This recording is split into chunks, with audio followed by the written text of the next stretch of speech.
안녕하세요. 카자김의 나이프 스토리지입니다. 오늘은 오래간만에 영상을 촬영을 하게 됐는데, 음, 오늘은 일단은 여기 보시면은 짜잔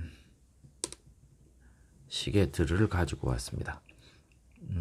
이 시계들은 이제 제가 평소에 자주 이제 사용하는 그런 시계들 중에 일부인데, 그 중에서 제가 오늘 소개해 드리려고 가지고 온 시계는 바로 이겁니다.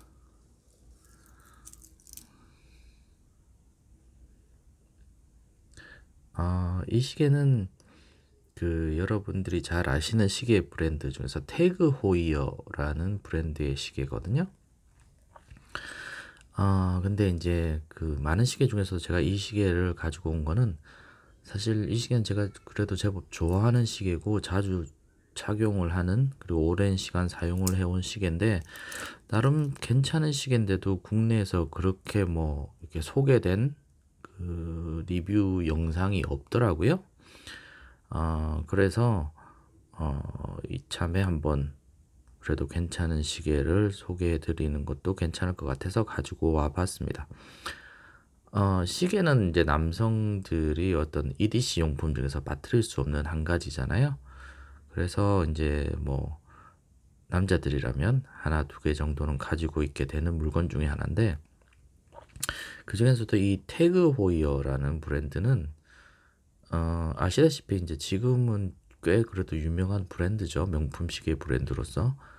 근데 이제 원래는 호이어라는 브랜드가 이제 꽤 괜찮은 역사와 전통을 가지고 있는, 특히 이제 어떤 그 스피드 스포츠에서의 어떤 타임키퍼로서 꽤 유명한 브랜드로서의 인지도를 가지고 있다가 1986년도인가요? 그때 이제 약간 그 1970년대에 어떤 그 뭐죠? 그 세이코가 쿼츠라는 걸 만들어서 이제 전 세계인 어떤 시계 시장에서 쿼츠 파동이 일어나게 되잖아요. 그때 당시 이제 많은 스위스의 어떤 유명한 시계 브랜드들이 통폐합이 되기도 하고 뭐 문을 닫기도 하고 하는 그런 어떤 일종의 쇼크를 받게 되는데, 그때 역시 이제 호이어 역시도 이제 그때 당시 태그라는 회사의 인수 합병이 되게 되죠.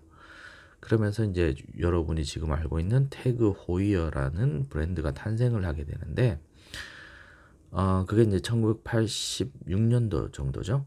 그리고 이제 그 1986년도에 태그 호이어라는 게 나올 때, 그때 당시 이제 어떤 쿼츠 파동, 70년대 쿼츠 파동에서 그 나름 스위스의 어떤 대형 시계 브랜드들이 서로 이제 힘을 합치고 뭐 통폐합이 되면서 어떤 그런 세이코와 대항하기 위해서 나타났던 브랜드가 뭐죠?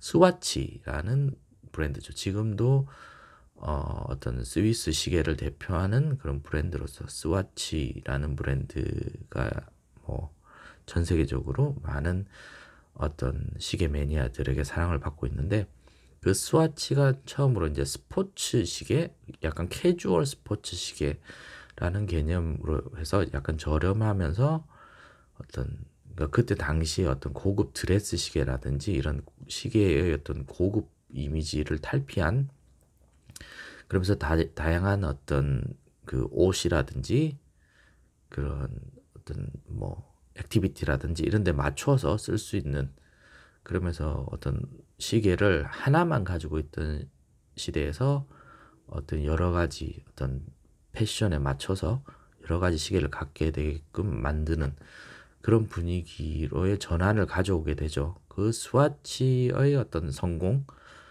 보고 태그 호이어에서도 어떤 그런 스와치의 성공에 고무돼서 나름의 어떤 스포츠 시계를 내놓으려고 이제 생각을 하게 되고, 그래서 내놓은 게 바로 이 태그 호이어의 포뮬러 1이라는 시계죠. 근데 이제 이거는 1987년도에 나온 버전이고요. 원래는 1986년도에 태그 호이어라는 건, 그 포뮬러 1은 약간 전체적으로 레진 재질, 플라스틱 재질로 만들어져 있는, 그러니까 지금으로 치면 약간 G샷 같은 그런 전체적으로 이런 레진 재질의 어떤 그 레진 그 브레이슬릿, 레진의 어떤 스트랩이 달려 있는, 그게 1986년에 나오게 되고, 그리고 1987년에 그 레진 재질의 버전의 조금 고급 버전으로 나온 게 바로 이 이제 어떤 메탈 재질의 케이스에 메탈 브레이슬릿이 장착되어 있는 버전이 나오게 되죠.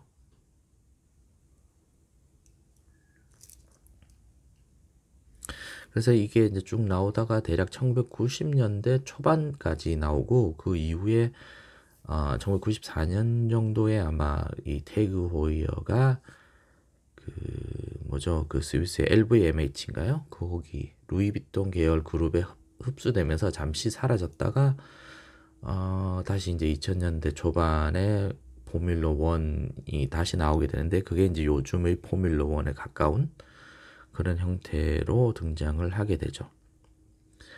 근데 이제 이 시계는 조금 자세히 보면 보시는 것처럼 전체 사이즈는 35mm 정도 돼요. 그러니까 당시에 어떤 남성 시계 사이즈의 어떤 뭐죠, 전형적인 사이즈죠. 35mm.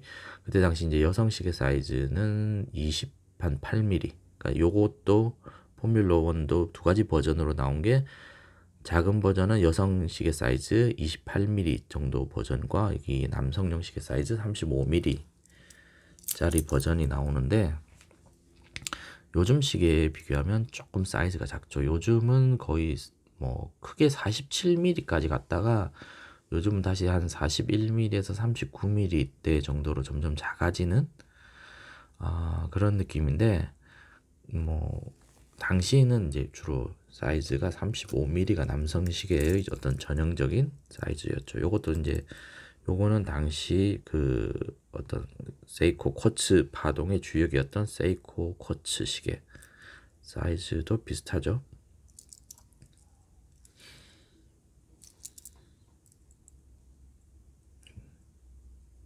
당시에는 이렇게 이제 세이코 쿼츠라고 해서 이제 쿼츠를 상당히 내세우던, 그때 당시만 해도 첫 쿼츠가 어떤 최첨단의 기술이었기 때문에, 실제로 이제 쿼츠는 뭐 태엽 감는 시계에 비해서는 뭐 태엽을 일일이 감아줄 필요도 없고, 그리고 정확하고, 오차도 뭐 거의 월에 몇 초 단위 아니면 년에 몇 초 단위 오차를 가지고 오게 되니까요. 이쪽에 있는 이 태그 호이어 역시도 쿼츠, 당시 이제 쿼츠 시계로 나온 건데, 얘 같은 경우에는 일본의 세이코 쿼츠가 아니라 그 스와치 그룹 산하에 있는 에타에서 나오는 에타 쿼츠를 사용을 한 시계거든요. 요즘은 이제 스와치가 더 이상 다른 시계 브랜드의 에타 어떤 무브먼트를 제공하지 않기 때문에, 아마 그 지금의 태그 호이어는 거의 셀리타 기반의 어떤 무브먼트를 많이 사용한다 하더라고요. 근데 당시만 해도 이제 스와치가 에타 무브먼트를 제공을 하던 시대였기 때문에, 그래서 지금도 여전히 에타 쿼츠가 들어있는 시계입니다. 보시는 것처럼 이제 100m, 아니 100m 아니 200m 방수죠. 200m 방수 기능 있는 쿼츠 시계고요. 그 다음에 베젤은 라운드 베젤, 그러니까 단방향으로 돌아가는 베젤이죠.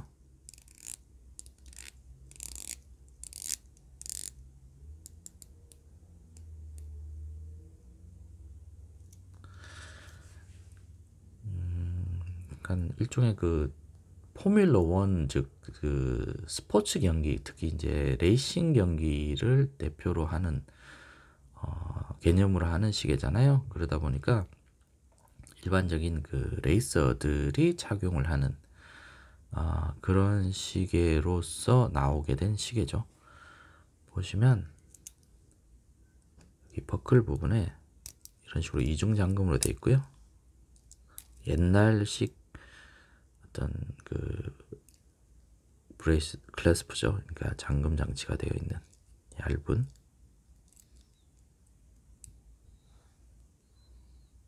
스테인리스 스틸로 되어 있고요. 그리고 또 하나 특이한 점은 이쪽에 익스텐션 기능이 있어요. 지금도 태그 호이어의 브레이슬릿의 어떤 뭐라 그러죠? 개성 특징 중에 하나죠. 이 익스텐션이 달려 있는. 그러니까 당시 카 레이서들이 그 이제 두꺼운 레이싱 수트를 입게 되잖아요. 그 수트에 착용을 할 때 그 수트 위에 착용을 할 수 있게끔 이렇게 익스텐션 기능이 들어 있습니다.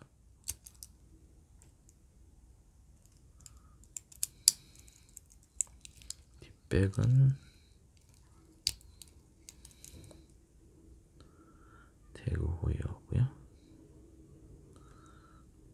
두께도 쿼츠라서 요즘 나오는 어떤 기계식 시계에 비하면 상당히 얇죠.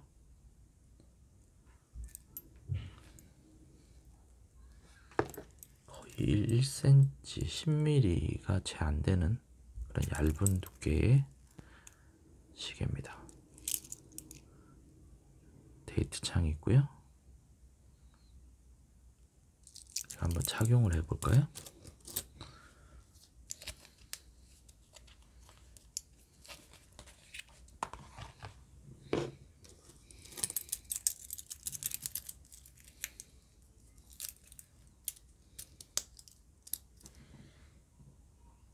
이렇게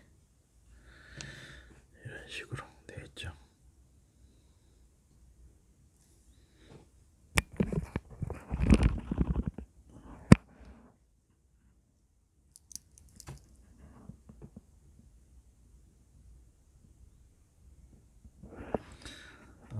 요즘 시계에 비하면 살짝 그 어떤 다이버 시계라기보다는 약간 드레스워치 같은 느낌의 사이즈예요. 당시에는 대부분이 어떤 드레스워치가 대세였기 때문에 그래서 거의 드레스워치 같은 느낌으로 잘 수 있는 약간 와이셔츠의 어떤 소매 슬립 안에 들어갈 수 있는 두께랑 사이즈를 가지고 있는 시계죠.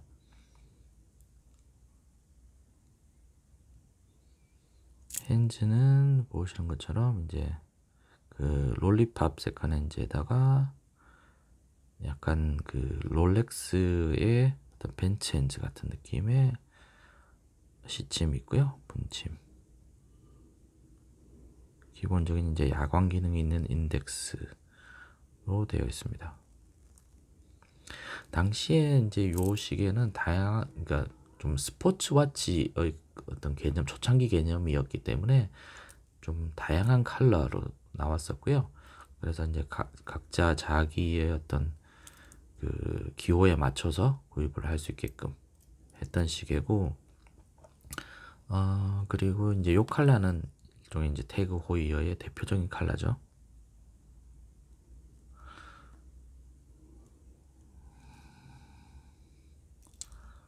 브레슬렛은 이제 주빌리. 당시에는 어떤 고급 시계의 어떤 대표적인 어떤 브레슬렛이었죠. 주빌리. 그다음에 당시 가격대가 오타비아라고 어떤 그 태그 호이어의 대표 그러니까 어떤 프리미엄 워치 같은 개념의 시계가 있었는데 그 오타비아 가격의 어떤 절반 가격 정도였다고 하더라고요. 그러니까 약간 당시의 스와치보다는 조금 더 비싸고 오타비아보다는 조금 더 저렴한 그 정도의 포지셔닝의 가격을 가지고 있었는데 요즘도 거의 요즘 나오는 오타비아랑 그 지금의 포뮬러 1이 거의 반값 정도죠. 그러니까 뭐 지금이랑 비슷한 정도의 가격대 포지셔닝이 아니었을까 생각이 됩니다. 1980년대 나온 시계니까요.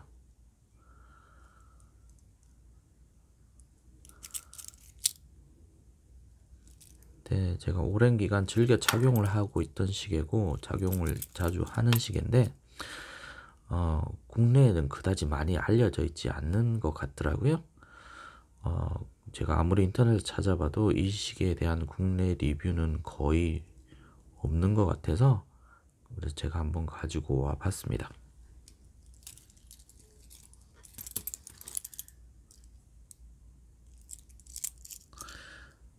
그럼 제가 또 다음번에 또 좀 재밌는 그런 식의 나이프 아이템 있으면 가지고 와서 여러분들께 보여드리도록 하겠습니다.